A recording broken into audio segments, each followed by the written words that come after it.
Bismillahirrahmanirrahim. Assalamualaikum warahmatullahi wabarakatuh. Alhamdulillah, wassalatu wassalamu ala rasulillah wa ala alihi wa ashabihi wa man tabi'ahum bi ihsanin ila yaumiddin, amma ba'd. Alhamdulillah, pada malam hari ini, malam yang ke-8 ya, kalau nggak ke-8 ke-7 dari bulan Jumadil Awal, 4 bulan kurang insyaallah ya. Kita lanjutkan pembahasan kita. Kemarin itu membahas tentang apa Pak?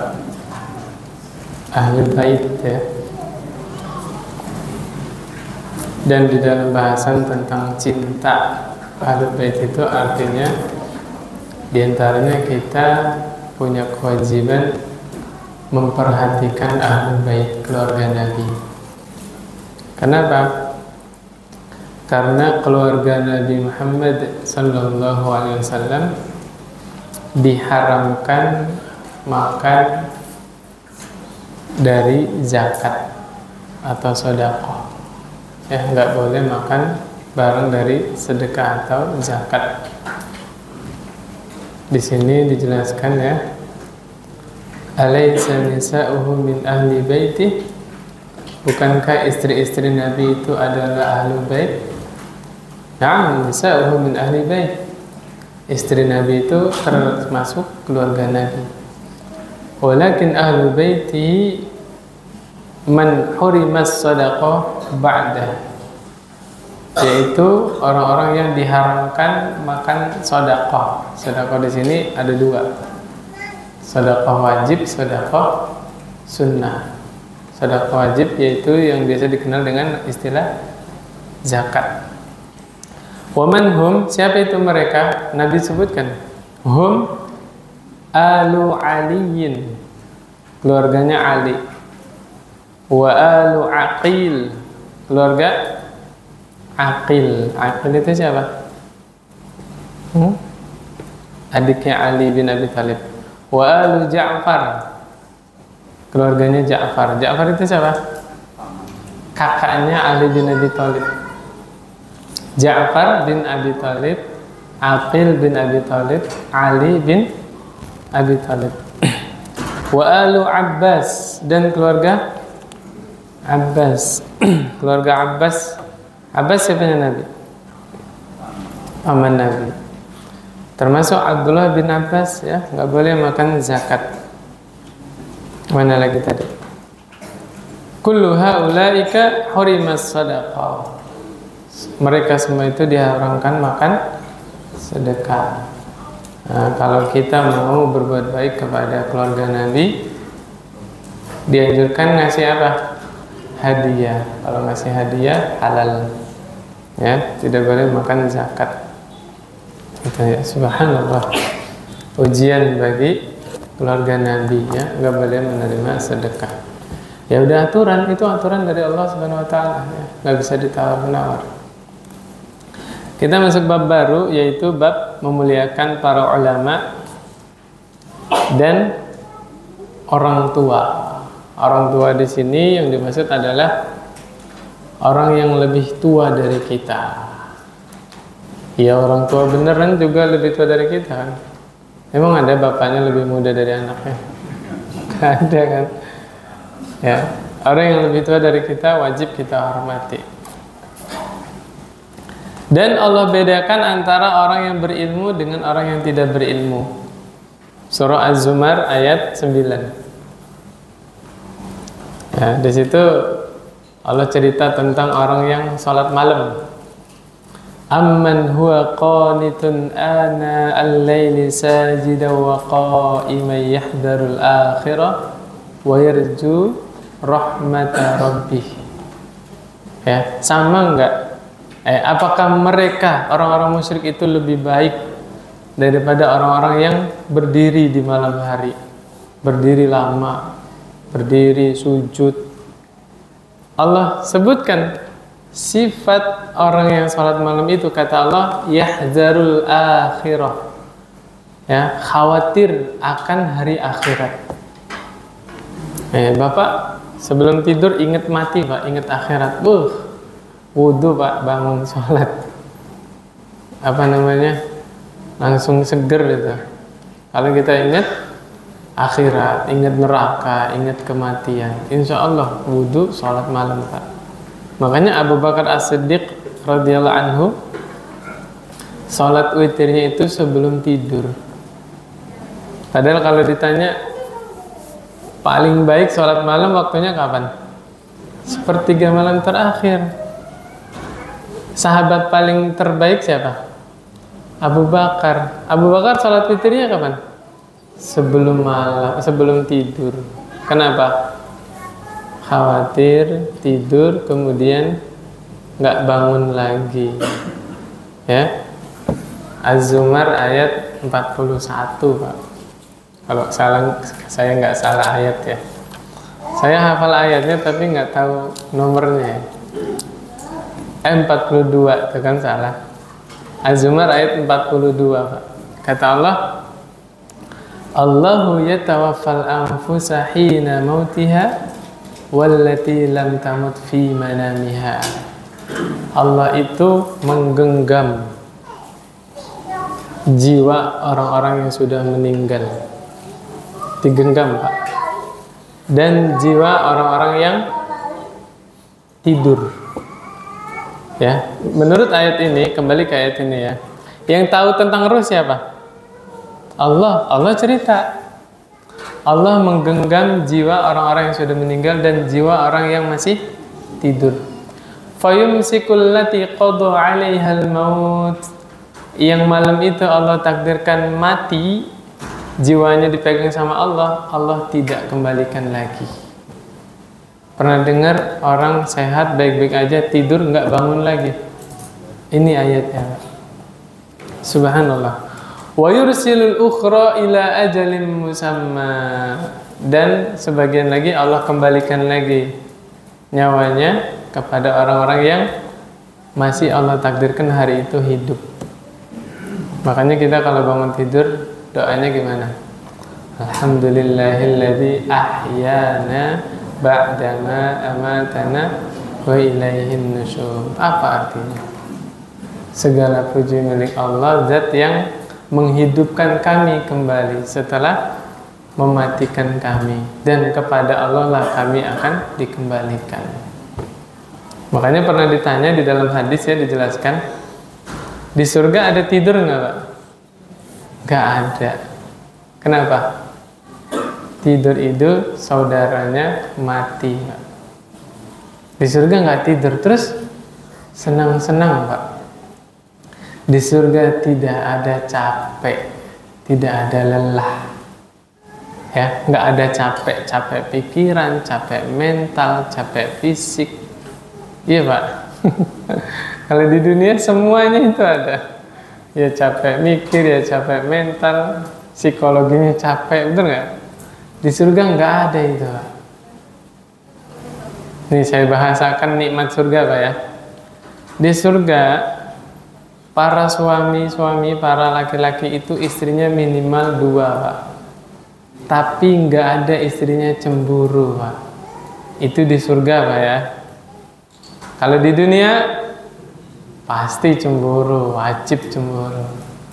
Makanya ada yang nanya ke Ustadz Firanda, Ustadz, ibu-ibu yang nanya ya, boleh nggak saya berdoa kepada Allah biar nanti di surga suami saya tuh istrinya saya doang? Masya Allah. Nggak boleh sama yang lain. Maka jawabnya Ustadz Firanda, yaitu keinginan wanita penduduk dunia, penduduk bumi ya begitu perasaannya, ya cemburu. Tapi kalau di surga nanti Allah yang mencabut rasa cemburu itu dari hati para penghuni surga. Nah itulah rahasianya kenapa Abu Bakar As-Siddiq radhiyallahu anhu sholat witirnya sebelum tidur. Setakut itu Pak.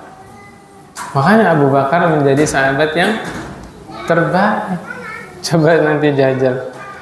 pulang dari sini udah selesai makan malam segala macam, pas rebahan di tempat tidur tuh inget mati, Pak. Bagaimana pas saya bangun-bangun tiba-tiba sudah di alam barzakh? Pernah kepikiran ke situ nggak, Pak? Ngeri, Pak, ya. Nah, makanya dianjurkan sebelum tidur punya wudhu. Setelah wudhu sholat, ya, sholat sunnah. Kemudian menjelang tidur itu ya ada waktu baca Quran sebentar. Kemudian zikir. Itu lama-lama tidur. Gitu ya, subhanallah. Nah itu ayat 9, kita kembali lagi ke ayat 9 ya. Di situ Allah terangkan setelah menyebutkan karakter orang yang sholat malam adalah orang yang khawatir terhadap akhirat, wa yarju rahmata rabbih, dan mengharap rahmat dari Rabbnya. Apa kata Allah? Qul hal yastawil ladzina ya'lamuna wal ladzina la ya'lamun. Katakan, sama enggak orang yang ngerti sama orang yang enggak ngerti? Sama enggak, Pak? Enggak sama. Ini ayat redaksinya setelah menyebutkan amal soleh. Artinya seseorang disebut berilmu ketika dia mengamalkan ilmunya. Tidak disebut alim, tidak disebut orang berilmu, tidak disebut ustadz sampai dia mengamalkan ilmu yang dia miliki.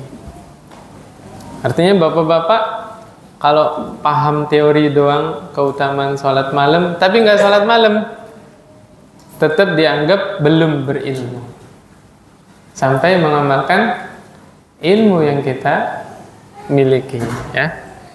Ngerti ghibah itu dosa, haram. Kita nggak disebut orang ngerti sampai meninggalkan ghibah. Selama kita ghibahin orang, walaupun hafal Quran, walaupun hafal hadis, ya, ngaji sunnah udah bertahun-tahun, tapi masih ghibahin orang, tetap disebut bodoh. Mau disebut bodoh? Nggak mau kan? Kalau nggak mau ya tinggalin. Dosa-dosa yang kita sudah tahu itu adalah haram. Innama yatadzakkaru ulul albab. Sesungguhnya orang-orang yang bisa mengambil pelajaran hanyalah orang-orang yang berakal, ulul albab, yang bisa mikir. Ini bahasanya halus, tapi maknanya jelek loh, Pak. Orang yang nggak sholat malam nggak ngotak. Parah nggak? Parah kan? Itu bahasanya ke situ, Pak. Ya, kalau kita takut akhirat, kita mengharap rahmat dari Allah Subhanahu wa taala, iya sholat. Ya, kalau bahasa ustadz saya zaman dulu, saya masih ngaji Iqra, ya. Masya Allah, saya itu guru ngaji saya suka cerita itu habis pengajian itu, ya. Bilang begini, kamu tuh jangan jadi bangke. Ngeri bahasanya. Ngapain bangke? Kalau malam tidur, sama nggak sama mayat?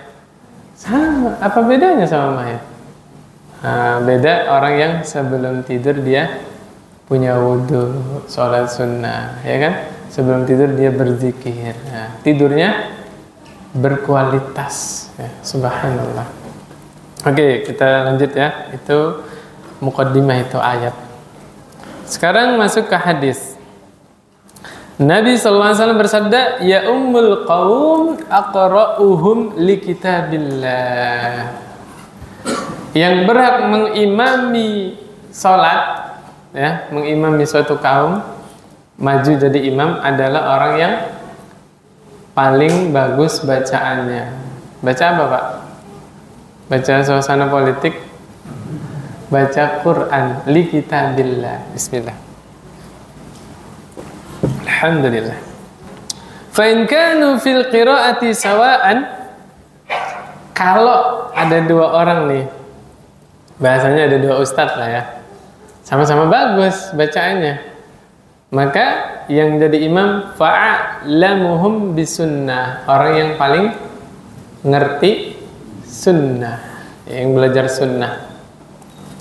Makanya para ulama tuh Masya Allah, ya, selisih pendapat, Pak. Mana yang lebih berhak jadi imam? Yang ahli fikih atau yang hafal Quran? Yang mana, Pak? Hah? Kalau zahir hadis yang hafal Quran, ya. Tapi lihat setelahnya, yang paham tentang sunnah. Kenapa para ulama berpendapat yang berhak maju itu yang ahli fikih?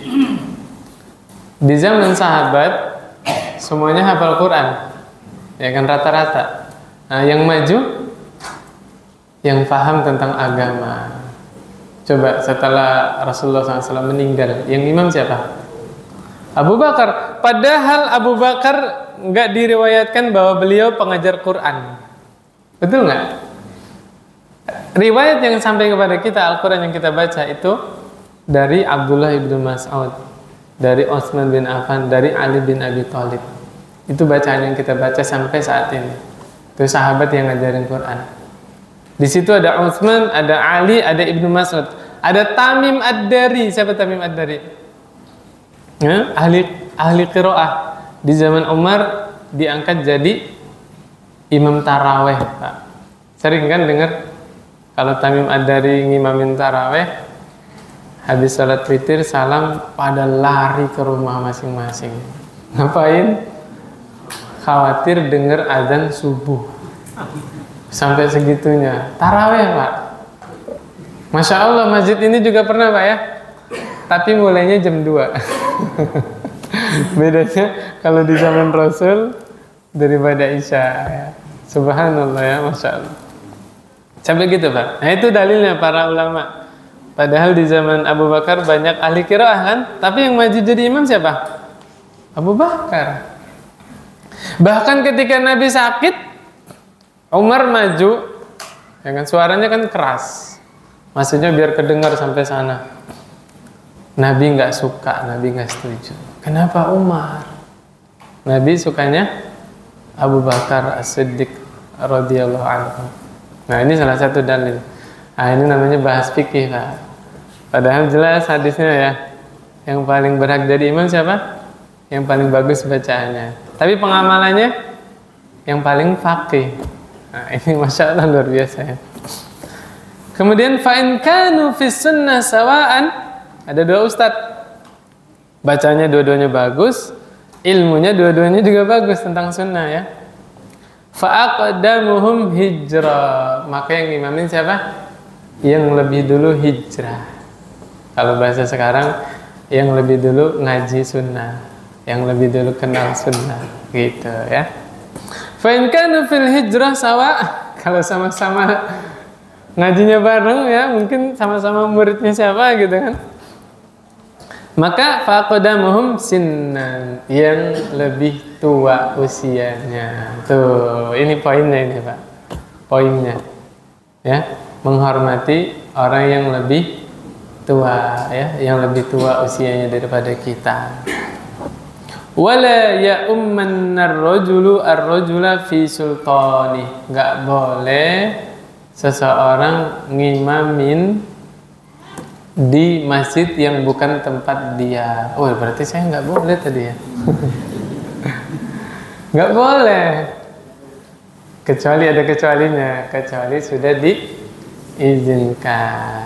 Ya, makanya saya kalau nggak disilakan, saya di situ aja, di soft, ya, di barisan. Memang fikihnya seperti itu, ya. Nah, ini kita nih jangan mentang-mentang, ya, teman-teman, bapak-bapak ada yang bacanya bagus, oh, di mana sholat dia mau jadi imam. Ada itu, Pak. Bener ada itu. Ya, nggak punya adab, ya. Ini nih di sini, ya, kata Nabi, jangan seseorang mengimami di bukan tempat dia, ya, bukan tempat dia mukim. Ya, intinya kalau kita bertamu, ya, seperti saya juga kadang ngisi di mana? Di BPI misalnya, ya, fikihnya ya saya tamu di situ jadi soft, kecuali dipersilahkan, ya, demikian. Wala yaq'udu fi baiti ala takrimatih illa biizni. Nah, ini nih poinnya, kecuali dengan izin. Dan jangan kita kalau bertamu di rumah seseorang duduk di bangku mulia, bangku kesayangan. Biasanya orang tuh di rumahnya ada bangku kesayangan ya. Tuan rumahnya itu suka duduk di satu bangku itu ya, kursi. Nah, itu nggak boleh kita asal duduk. Makanya sebenarnya adabnya kalau kita bertamu tuh ya, assalamualaikum, itu nggak boleh langsung masuk, kecuali diizinin masuk.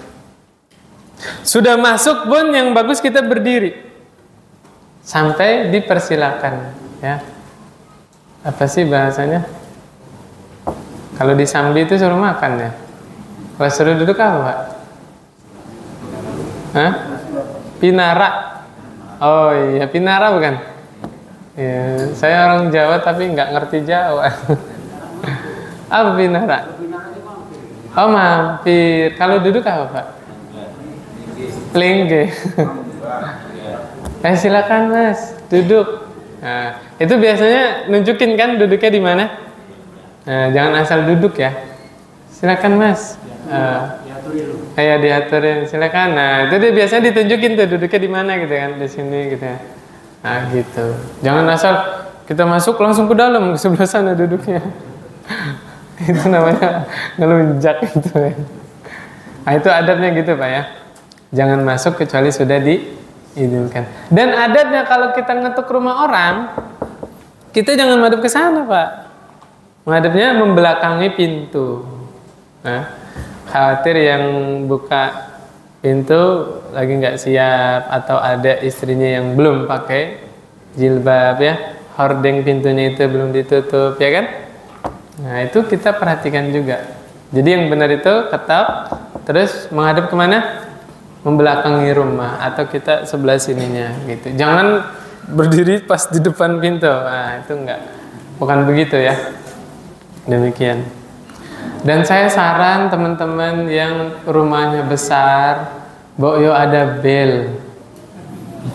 Bener loh, kita bengok-bengok dari pintu, assalamualaikum, nggak kedengeran Pak. Assalamualaikum, pulang WA lagi, ternyata ada di dalam rumah. Ya, kalau rumahnya besar, pasang bel ya, atau kentongan sis kamling itu loh, kedengeran semua. Ya demikian. Masya Allah ya, Islam mengajari adab itu segininya ya, subhanallah. Nah, hadis yang berikutnya, kana Rasulullah sallallahu alaihi wasallam yamsahu manakibana fis salati wa yaqulu istawu wa la takhtalifu fatakhtalifa qulubukum liyalini minkum ulul ahlam wan nuha thumma alladhi yalunahum thumma alladhi yalunahum. Nah ini Pak, ini fikih tentang salat jamaah.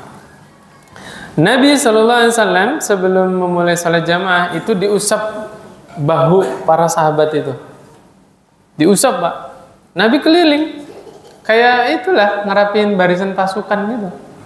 Keliling diusap. Kenapa Pak? Hah? Dulu masjid nggak ada garisnya Pak, nggak ada sejadah kayak gini, nggak ada. Sahabat sujud ya di tanah, ya. Jadi dirapinya itu Nabi langsung terjun ke lapangan, diusap satu-satu, dibarisin. Sekarang alhamdulillah sudah ada gini ya, tinggal kita mohon barisannya diluruskan, ya tinggal lihat garis itu gitu ya. Kayaknya aneh kalau saya sebelum sholat ke sana dulu. Ngapain sih ini? Iya kan? Kenapa?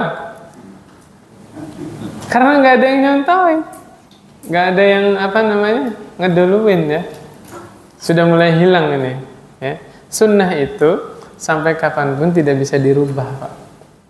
Walaupun sudah ada sejadah, sudah ada garis, tetap dianjurkan imam meluruskan barisan gitu. Tapi ya kalau sudah bisa pakai ucapan ya nggak masalah sih. Ya biasanya kan diluruskan dulu. Kalau bahasa Indonesia, mohon barisannya diluruskan dan dirapatkan. Itu bahasa Indonesia kan. Kalau bahasa hadisnya, istawu wala takhtalifu fatakhtalifa qulubukum. Apa artinya? Luruskan dan jangan berselisih. Kalau kalian berselisih, Allah akan jadikan hati kalian berselisih. Tuh Pak. Masalah barisan sholat bukan perkara remeh. Coba Pak, ada nggak saudara kita yang baris sholat nggak mau ditempelin kakinya? Ada. Jadi hatinya nggak bersatu kan? Shadaqah Rasulullah sallallahu alaihi wasallam. Kita yang pinter, yang udah ngaji, yang ngerti Pak. Kalau nggak mau ditempelin ya wes, jangan dikejar sampai sana. Ada. Dulu saya Pak kayak gitu. Sebelum mondok. Saya pernah cerita kan? Salat subuh itu kan. Apa namanya?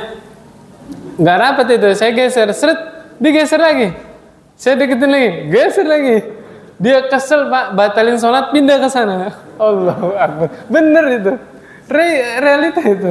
Pindah dia Pak. Setelah saya udah ngaji, astagfirullah, saya ngerasa bersalah. Ternyata salah saya. Harusnya ya sesuai dengan ini lingkungannya gitu kan. Banyak orang-orang yang belum mengerti gitu. Ya sekedar deket aja Pak, sekedar deket aja. Nggak mesti nempel ya. Sekedar deket aja itu sudah insya Allah. Gitu ya, subhanallah. Nah ini kita yang harus banyak maklum. Harus banyak maklum ya. Karena saudara kita belum tahu.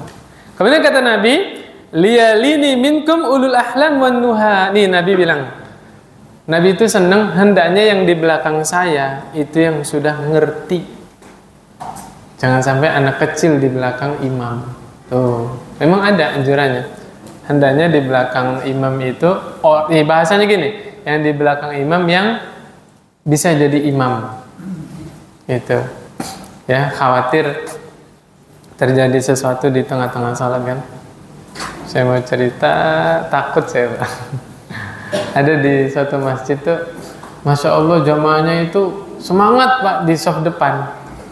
Silakan, saya nggak larang, tapi Mbok yo tahu diri. Jangan di belakang imam. Ya di sebelah sininya lah, sana ke sana, sebelah sananya ke sana. Jangan pas di belakang imam. Ada Pak ya? Sebagian masjid. Saya pengen nasihatin gimana gitu ya. Saya nunggu-nunggu mudah-mudahan ustadz-ustadz yang senior, lebih senior dari saya nasihatin gitu. Ya. Nah ini kan saran dari Ustadz Rijal ya. Nah, harusnya begini. Di masjid itu ada sejadah di belakang imam. Itu khusus buat orang yang mampu gantiin imam. Ini fikirnya begitu Pak. Ini Nabi yang bilang. Ya. Tsummal ladzi yalunahum tsummal ladzi yalunahum. Pokoknya yang paling penting di belakang imam. Nah, setelah itu bebas dah. Yang di pinggir-pinggirnya yang sana terserah. Gitu. Betul, memang diajarkan di dalam fikih soft anak-anak itu paling belakang. Memang permasalahannya Pak. Kalau kita nerapkan itu di zaman sekarang, anak-anak ngumpul Pak. Apa yang terjadi? Hah? Ngobrol Pak, ngomongin subasa. Tahu Pak subasa? Sebelum sholat nonton kan, udah qomat masih tadi salto ya, sambil ngobrol saltonya. Parah itu.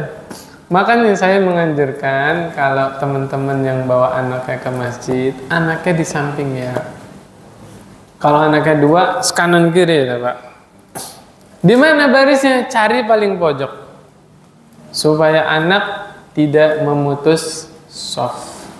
Gitu. Kadang-kadang anak kan belum apa namanya bahasanya tamyiz. Belum bisa membedakan yang benar yang salah kan. Dia kentut nggak bilang.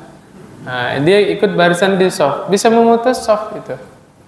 Nah, hendaknya yang bawa anak ya ngerti. Barisannya di paling pojok supaya anaknya itu paling pojok. Ustaz, kalau anaknya 10 di bawah gimana? Masya Allah. Ya insya Allah kalau 10 juga nggak sebaya semua ya. Jauh usianya ya. Gitu ya. Insya Allah dimengerti ya. Ya jadi begitu. Jadi yang paling penting yang di belakang imam. Kemudian berikutnya, liyalini minkum ulul ahlam wan nuha tsumma alladhi yalunahum. Ini sama aja ya. Sama aja. Oke, hadis berikutnya aja. Di sini saya singkat aja lah, nggak usah panjang-panjang. Jadi suatu hari Muhayyisah sama Abdullah bin Sahal, Muhayyisah bin Mas'ud ini ya, dengan Abdullah bin Sahal ini ke Khaybar ya, di Madinah. Khaybar ketika itu lagi damai, lagi apa namanya, lagi nggak ada bentrokan, konflik nggak ada. Nah, sampai di Madinah, sampai di Khaybar itu pisah, Muhayyisah bin Mas'ud sama Abdullah bin Sahal pisah. Tiba-tiba Muhayyisah datang ke Abdullah bin Sahal. Abdullah bin Sahal sudah berlumuran darah, Pak. Ada yang membunuh. Kemudian Abdullah bin Sahal ini dimakamkan. Setelah itu Muhayyisah balik ke Madinah ya. Akhirnya Abdurrahman bin Sahal, Muhayyisah sama Huwayyisah ya, ini anaknya Mas'ud, berarti saudaranya Abdullah, balik ya, masih saudara sama Muhayyisah bin Mas'ud ya, saudaranya Muhayyisah. Intinya mereka semua ngadu kepada Rasulullah SAW. Nah, ketika itu Abdurrahman yatakallam ya, Abdurrahman ngomong duluan. Wa huwa ahdatsul qaum. Abdurrahman ini orang yang paling muda di antara mereka. Nabi tegur, kata Nabi, kabbir. Yang lebih tua dulu yang bicara. Nah, di sini. Subhanallah ya. Adat Indonesia sama nggak sama sunnah? Sama. Terutama penduduk Jawa ya. Orang Jawa tuh udah ngerti, hendaknya yang tua dulu yang bicara. Ini Nabi yang ngajarin. Ditegur ketika Abdurrahman ngomong duluan, padahal Abdurrahman ketika itu orang yang paling muda di antara bertiga itu. Kata Nabi, kabir, yang tua dulu yang bicara. Masya Allah. Nah, baru habis itu mengadukan apa yang terjadi. Kan Nabi ketika itu pemerintah kan, ada yang bunuh kan, tuh nggak ini bertindak dengan sendirinya, adukan ke yang berwenang, yang berwajib ya, supaya nanti dituntut darahnya. Tadi siapa yang dibunuh? Abdullah bin Sahal tadi ya. Subhanallah. Faedahnya apa? Poin dari hadis ini, sampai adab dalam berbicara itu kita dahulukan yang lebih tua ya. Yang muda udah diem aja deh. Kalau nggak disuruh udah diem aja ya. Kalau nggak disuruh ngomong nggak usah ngomong ya. Yang tua aja yang ngomong ya. Kemudian yang berikutnya dari Jabir, Nabi SAW ya, Jabir bercerita, kana yajma'u bainar rajulaini min qatla Uhudin. Nah ini nih Nabi SAW. Kalau tadi memuliakan siapa? Yang tua. Nah, sekarang di sini hadisnya memuliakan ahli Al-Qur'an. Yaitu ketika perang Uhud terjadi, kalau nggak salah korban di perang Uhud itu ada 70 sekian sahabat. 70 orang, Pak. Bikin 70 liang lahat, banyak apa sedikit? Banyak. Akhirnya Nabi inisiatif satu liang lahat boleh 2 orang. Nah, satu liang lahat boleh 2 orang. Ini dalil. Kalau kita gali kubur, ketika itu ditemukan ada kerangka orang ya, udah lanjutin aja di situ, nggak usah pindah. Lanjutin. Nah, tulang yang didapat itu nanti dikumpulin. Nah, nanti jenazah yang baru itu dimasukin situ. Nah, tulang-tulang tadi dimasukin sebelahnya, gitu. Nggak apa-apa. Ini dalilnya. Ya, tidak mengapa. Jadi nggak usah panik, nggak usah cari kuburan yang lain, nggak usah, lanjutin aja, nggak apa-apa. Bahkan di Arab Saudi 10 tahun atau 15 tahun sekali kuburan itu dibongkar. Ya, kalau nggak gitu penuh, Pak. Jutaan orang. Di Mekah Madinah itu setiap waktu ada sholat jenazah, Pak. Bener nggak? Iya. Kalau nggak gitu penuh pemakaman, ya kan? Nah, dibongkar, nanti kerangkanya Satu kainnya dikumpulin di sebelahnya, nanti jenazah baru masuk ke situ. Nggak masalah Pak, itu nggak mengapa. Itulah kenapa kuburan tidak boleh dikerami, tidak boleh dikicing. Nah, masalahnya di situ Pak. Coba bayangin, pemakaman komplek mana gitu ya. Wakaf tanahnya itu hanya berapa meter apa hektar Pak? Hektar ada? Meter ya, hanya berapa meter. Terus keluarga yang meninggal egois. Ya bapaknya meninggal di keramik.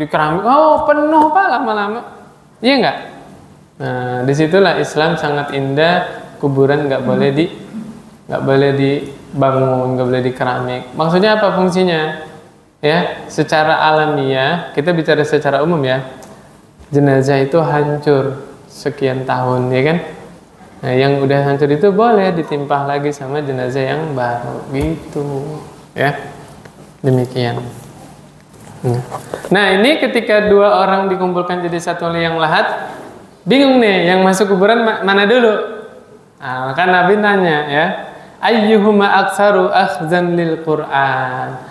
Mana yang lebih banyak hafalan Qur'annya? Ditunjuk sama sahabat ini ya Rasulullah. Ah, dia suruh masuk duluan. Berarti nggak sembarangan Pak. Kenapa dibedakan yang menghafal Quran itu suruh masuk kuburan duluan, suruh masuk ke liang lahat duluan? Itu berarti ada pengaruhnya di alam barzakh. Entah mendapat keutamaan apa, ya kan? Ada pengaruhnya Pak. Makanya sunnahnya jenazah itu disegerakan. Ya, jangan ditunda-tunda. Misalnya nih ada orang meninggal di Rakata misalnya, nggak usah nunggu ada saudaranya yang dari Aceh misalnya, ada saudara dari Jogja, ya kan kebiasaan orang Indonesia gitu kan. Nah, yang benar itu segera prosesi pemakaman disegerakan. Nah biar nanti yang nggak sempat lihat itu dia nanti salat jenazah aja nyusul. Boleh salat jenazah di kuburan. Kan yang penting doanya itu loh Pak, doanya ya. Justru akan membuat jenazah menderita kalau ditunda-tunda pemakaman. Tidak semua orang jenazahnya itu awet, betul nggak Pak? Nah, kalau yang cepet ya punten ini Maya. Kalau yang cepet busuk gimana? Menyusahkan orang-orang yang masih hidup di situ kan? Makanya di dalam Islam yang benar, yang sunnah itu menyegerakan jenazah supaya cepatan dikubur atau dimakamkan. Ini secara logika Pak ya, dari situnya. Adapun secara syar'inya kata Nabi SAW, kalau jenazah itu segera dimakamkan, kalau dia orang baik, dia segera mendapat pahala. Balasan Allah tuh langsung segera dikasihin gitu loh. Segera menerima balasan dari Allah. Kalau dia orang buruk, orang-orang yang masih hidup segera terhindar dari keburukannya. Tuh Pak, rahasianya. Kenapa jenazah dianjurkan disegerakan untuk dimakamkan ya. Ala kulli hal, ngapain kita bahas begituan, orang lagi ngebahas memuliakan penghafal Quran sama orang tua ya. Oke, lanjut ke sini lagi. Nabi SAW cerita suatu malam ya, mimpi, kemudian Nabi megang siwak Pak. Datang dua orang, satunya muda, satunya tua ya. Ya, pokoknya yang satu lebih tua daripada satunya gitu ya. Akhirnya Nabi di dalam mimpi itu memberikan siwak kepada orang yang lebih muda Pak. Ditegur Nabi ya. Faqila li kabbir. Dikatakan kepada Nabi SAW, yang lebih tua. Akhirnya Nabi memberikan siwaknya kemana? Yang lebih tua. Nah ini ada keutamaan apa Pak? Mimpi Nabi itu wahyu. Beda dengan mimpi kita, ya. Kalau mimpi kita apa Pak? Kembang tidur ya katanya. Tergantung sebelum tidur ngapain, ke bawah mimpi ya. Atau apa lagi? Godaan syaitan. Kadang-kadang mimpi buruk kan. Makanya kalau mimpi buruk, yang pertama jangan diceritain. Ya, fikihnya kalau kita mimpi buruk bangun, ta'awuz ya. Kalau mau ambil wudhu ya. Setelah itu meludah ke kiri, Pak. Lihat-lihat juga di kirinya ada orang nggak? Meludahnya nggak, jangan dikumpulin air ludahnya banyak, nggak usah. Pelan aja, gitu aja tuh. Apa sih bahasanya kayak gitu tuh? Ya? Apa coba bahasa Indonesia apa? Saya nggak ngerti, Pak. Pokoknya nggak terlalu banyak gitu aja tuh. Iya, cuman syarat doang lah, nggak ngeludah beneran gitu. Ta'awudz, terus pindah posisi tidur, gitu. Pindah posisi tidurnya, ya. Mungkin tadi posisinya ngadep ke apa? Miring ke kanan ya, biasanya ya. Habis itu pindah aja, nggak apa-apa, balik ke kiri, pindah, gitu. Atau pindah tempatnya. Demikian. Dan nggak usah diceritain, mimpi-mimpi buruk nggak usah diceritain. Kalau bapak mimpi sama ketemu setan, setannya digebukin sama bapak misalnya, bapak berani di mimpi itu buruk apa bagus itu? Masya Allah, setannya ditantangin gitu ya, nggak takut sama setan. Luar biasa ya. Terus keutamaan apa? Keutamaan siwak, ya. Membersihkan gigi itu ada fadilah, ada keutamaan, ya. Nabi seneng, paling seneng Nabi sikat gigi, Pak. Kata Nabi SAW, laula an asyqa ala ummati la amartum bisiwaki ala kulli wudu. Di dalam riwayat yang lain ala kulli shalah atau kama qala sallallahu alaihi wasallam. Kata Nabi gini, seandainya siwak itu tidak memberatkan umatku, ya, seandainya aku tidak khawatir memberatkan umatku, aku akan wajibkan siwak itu setiap wudu atau setiap sholat. Berat nggak, Pak? Sebelum sholat sikat gigi, sebelum wudu sikat gigi, berat nggak? Nah, begitu sayangnya Nabi kepada kita. Nabi itu paling nggak suka memberatkan umatnya. Kalau ada perayaan dibebani sumbangan satu kakak 300.000 wajib bayar, berat nggak, Pak? Berat. Berarti itu bukan diajarkan oleh Nabi. Nabi paling nggak suka memberatkan umatnya. Tuh, Pak. Masalah siwak aja Nabi khawatir memberatkan umatnya, apalagi iuran. Ditetapkan lagi nominalnya. Demi Allah, itu jauh dari ajaran Nabi Muhammad sallallahu alaihi wasallam. Nggak usah diperjelas apa maksudnya, Pak ya. Insya Allah jelas semuanya. Ya, subhanallah. Ini dalilnya. Nabi nggak suka membebankan umatnya. Ya, subhanallah. Kemudian berikutnya, nih, mana tadi?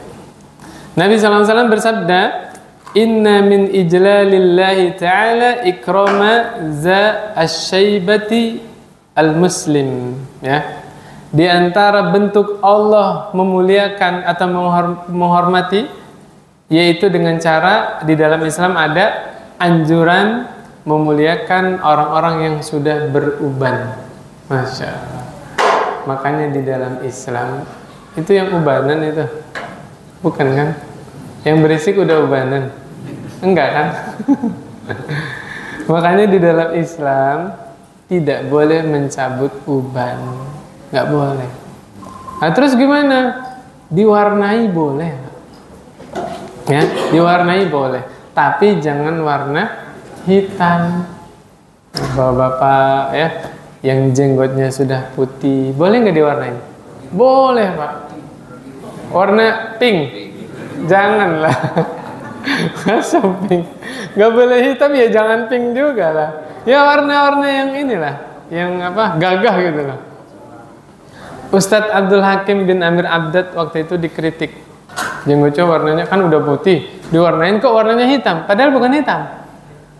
Merah tua dicampur sama coklat, Pak. Boleh nggak? Boleh dicampur. Gitu, dicampur, ya.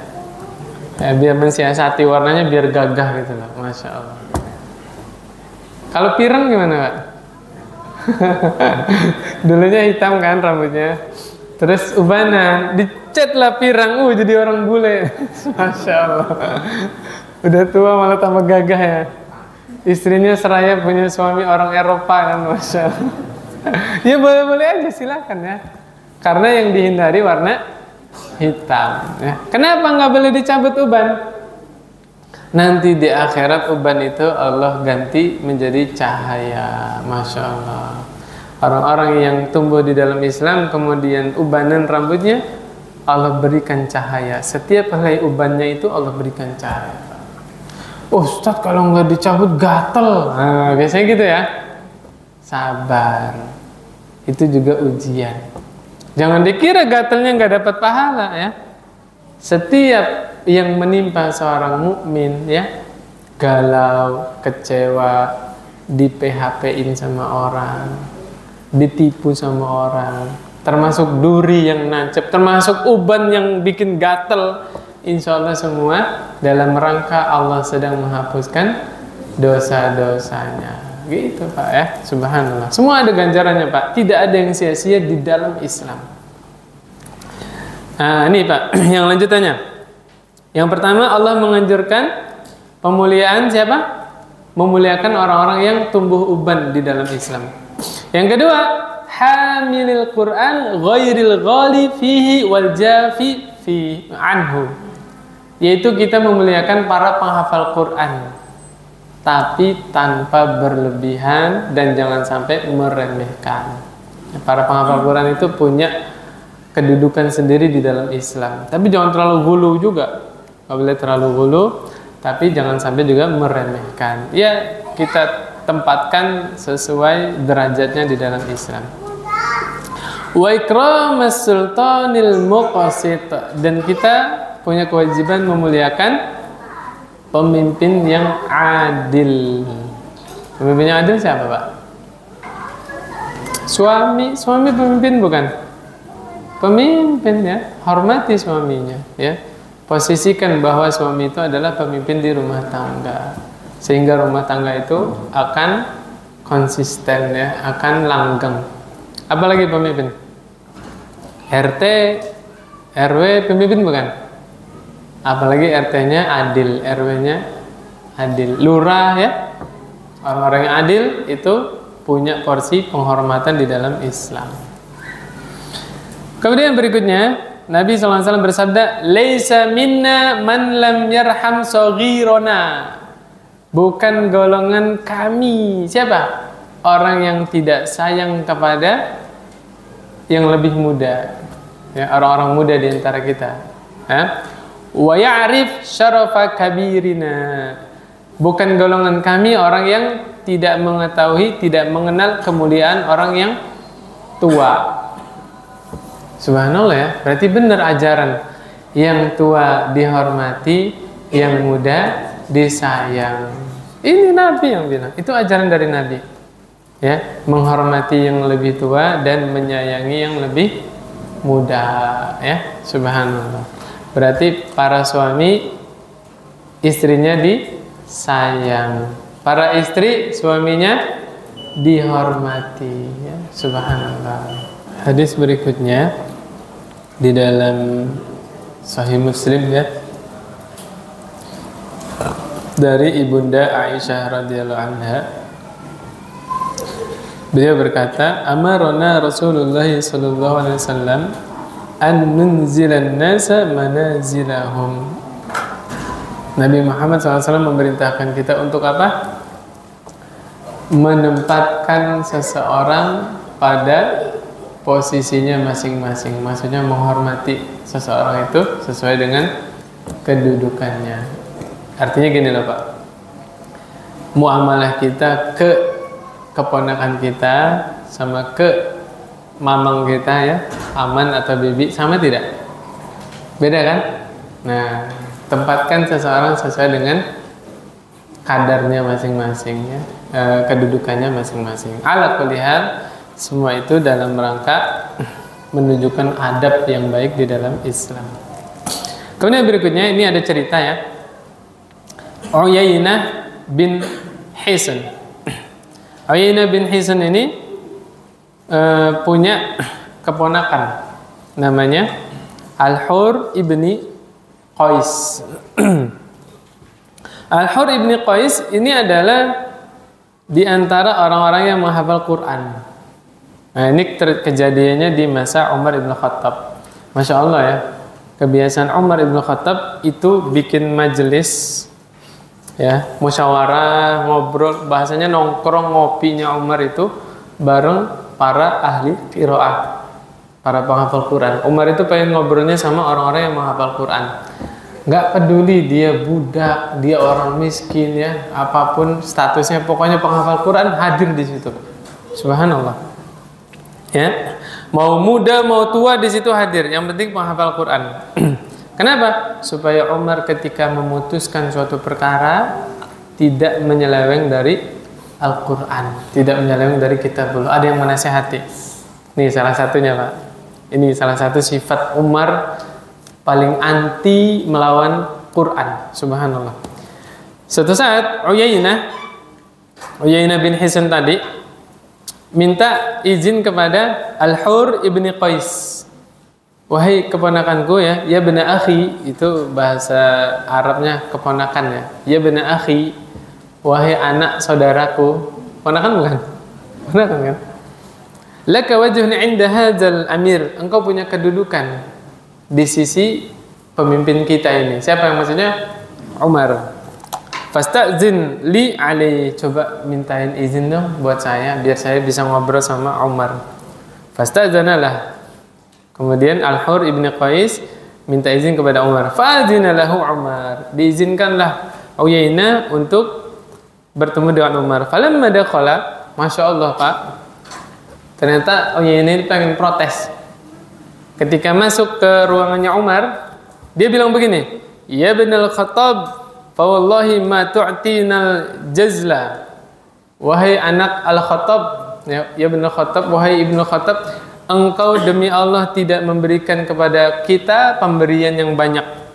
Wala tahkumu fina bil adl. Demi Allah engkau tidak memutuskan pemutusan dengan yang adil. Umar dituduh pelit, Umar dituduh zalim.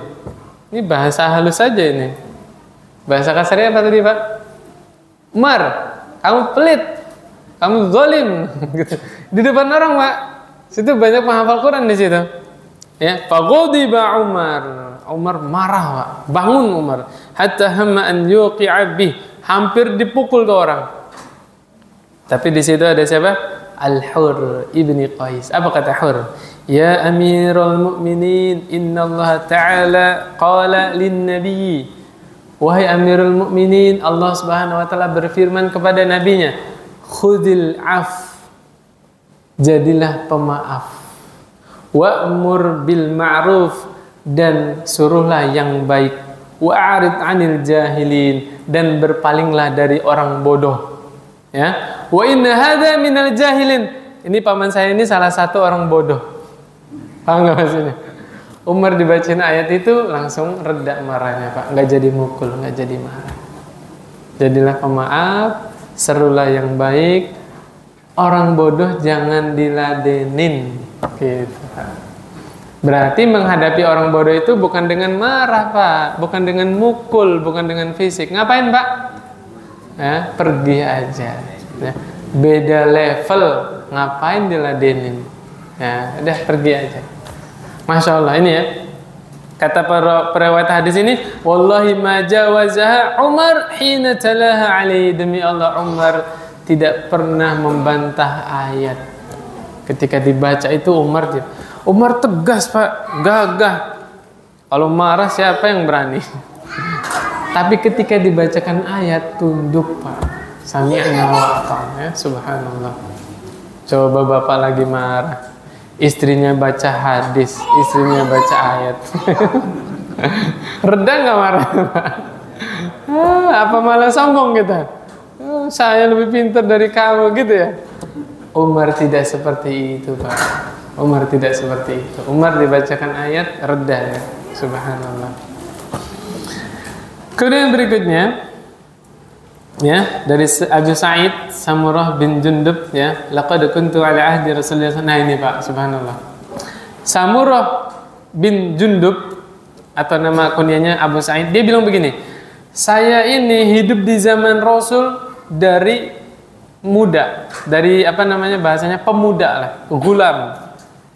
Fakuntu ahfazu anhu, dan aku menghafal banyak hadis. Fama yan'uni minal qawli illa anna hahuna rijalan hum asannu minni. Tidaklah yang menghalangi aku meriwayatkan banyak hadis kecuali karena banyak sahabat yang lebih tua dari saya. Tuh subhanallah adabnya. Ya, padahal dia penghafal hadis. Ya bahasa kita mah ulama ya kan. Tapi dia tahan, dia nggak banyak omong, nggak banyak meriwayatkan hadis. Gara-gara apa? Masih banyak orang tua, ya, sahabat-sahabat yang senior. Ya, jadi ditahan. Subhanallah. Inilah adab para ulama terdahulu, adab para sahabat selalu menghormati orang yang lebih tua. Kemudian menempatkan kedudukan setiap orang itu sesuai dengan porsinya masing-masing. Ya, subhanallah. Masya Allah. Subhanakallahumma bihamdik asyhadu an la ilaha illa anta astaghfiruka wa atubu ilaik. Assalamualaikum warahmatullahi wabarakatuh.